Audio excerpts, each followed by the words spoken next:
Hello friends, welcome to my channel Shubham study point. Friends, हम जैसा कि आप जानते हैं कि हमने इंग्लिश लैंग्वेज की क्लास स्टार्ट किया है। तो जो इंग्लिश लैंग्वेज की क्लास हम लोग की चल रही थी, तो उसमें शायद बेसिक इंग्लिश की 25 से 30 वीडियो हमारे हो गए थे। तो हुआ क्या कि बाय मिस्टेक जितने भी वीडियो हमने अपलोड किया था, वो सारे वीडियो जो है गलती से पूरे डिलीट हो चुके हैं। तो हम चाहेंगे कि जैसे वो जो वीडियो अपलोड किया गया था, वो फिर से अपलोड किया जाए या ना किया जाए। आप लोग इसके बारे में थोड़ा सा कमेंट करेंगे। फिलहाल जो वीडियो कंप्लीट मतलब डिलीट हुआ है, उसके लिए हम लोगों ने क्या किया है कि मतलब जीमेल किया है यूट्यूब के पास। अगर वो फिर से रिकवर करते हैं उस वीडियो को तब तो ठीक है, अदरवाइज क्या होता है कि हम सारे वीडियो जो भी इंग्लिश लैंग्वेज के बेसिक के जो भी क्लास थी, वो फिर से हम मतलब अपलोड करने की कोशिश करेंगे। तो थोड़ा सा हम चाहेंगे कि आप लोग थोड़ा सा सपोर्ट करें, और अगर उस वीडियो को अपलोड करते हैं तो थोड़ा सा आप लोग कोशिश करें कि एक बार देखें। उसके बाद हम जो हाँ मतलब कहने का मतलब ये है कि जो जो भी वीडियो हम लोग का बना हुआ था, उसके बाद उसके आगे जो भी क्लास अभी हुई है, लास्ट की जितने भी क्लास जो भी हुई है, उसके आगे हम कंटिन्यू करने की कोशिश करते हैं।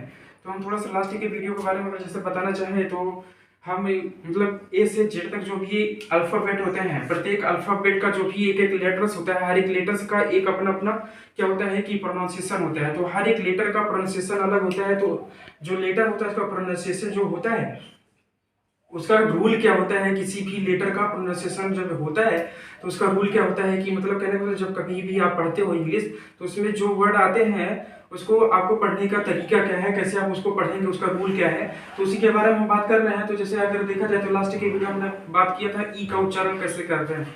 तो इस वीडियो में हम बात करेंगे कि आई का उच्चारण किस प्रकार से किया जाता है। जैसे आई कहीं पे भी आता है, जैसे आप कुछ भी पढ़ते हो इंग्लिश में, तो जो आई कहीं भी आएगा तो उसका रूल क्या रहेगा, कैसे आप उसको पढ़ोगे, उसका प्रोनाउंसिएशन कैसे करोगे, उसके बारे में बात करूंगा। तो जैसे आई का उच्चारण देखेंगे तो आई आई से एक्चुअल में अगर देखा जाए तो चार प्रकार की वॉइस निकलती है। जैसे देखा जाए तो बड़ी ई है, उसके बाद आई हो जाएगा, फिर अर होता है और छोटा आ। कहने का मतलब कि आई जो होता है उसे चार प्रकार की वॉइस निकलेगी, बड़ी ई, आई और अर, और उसके बाद आ।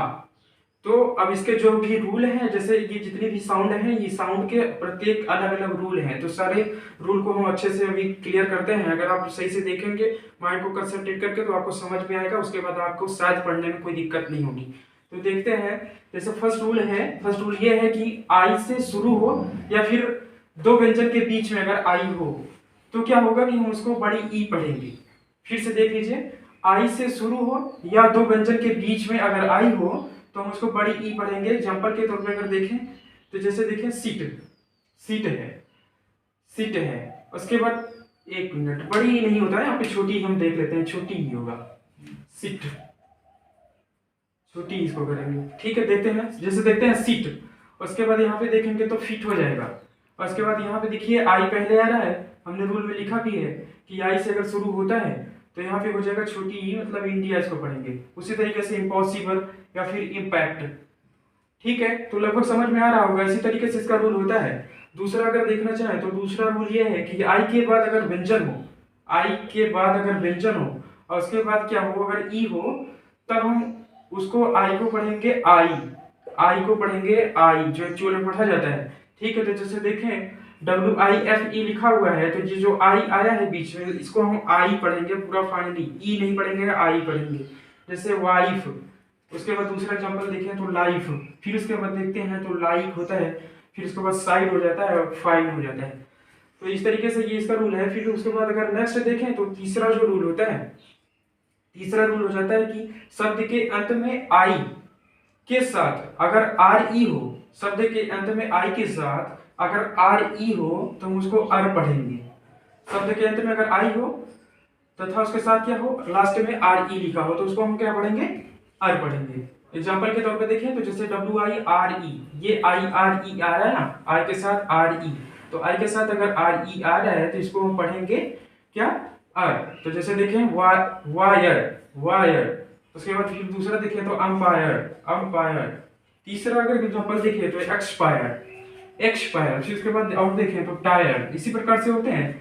ठीक, और फाइनली लास्ट जो रूल है अगर देखें तो चौथा रूल जो है ना, वो क्या है कि लास्ट में क्या रहेगा, आई आर तो रहेगा, आई आर तो रहेगा, लेकिन उसके पहले और बाद, पहले और बाद, पहले और बाद क्या रहना चाहिए, व्यंजन। पहले और बाद व्यंजन अगर रहेगा तब छोटा आ आएगा। कहने का मतलब ये है कि जब आई आर से पहले और बाद दोनों अगर व्यंजन हो तब हम छोटा आ का साउंड निकालेंगे, छोटा आ का। जैसे अगर एग्जांपल देखो तो ये है बर्थ, ये जो है बर्थ लिखा हुआ है, ये आई यहाँ पे है, आई से पहले भी यहाँ व्यंजन है और आई के बाद भी यहाँ व्यंजन है, तो हम इस आई को पढ़ेंगे छोटा आ। जैसे बर्थ, उसी प्रकार से देखिए तो मर्थ, फिर आगे देखिए तो फर्स्ट हो जाएगा, फिर उसके बाद देखते हैं तो सर्ड। तो लगभग आपको समझ में आया होगा। अगर भी ये वीडियो सही से आपको समझ में आया है, क्लियरली आपको एकदम क्लियर हुआ है, तो आप क्या करेंगे कि वीडियो को अच्छे से देखिए, माइंड को कंसंट्रेट करिए। उसके बाद अगर सही से अगर समझ में आता है तो चैनल को सब्सक्राइब करिए। मिलते हैं नेक्स्ट वीडियो में। धन्यवाद आपका।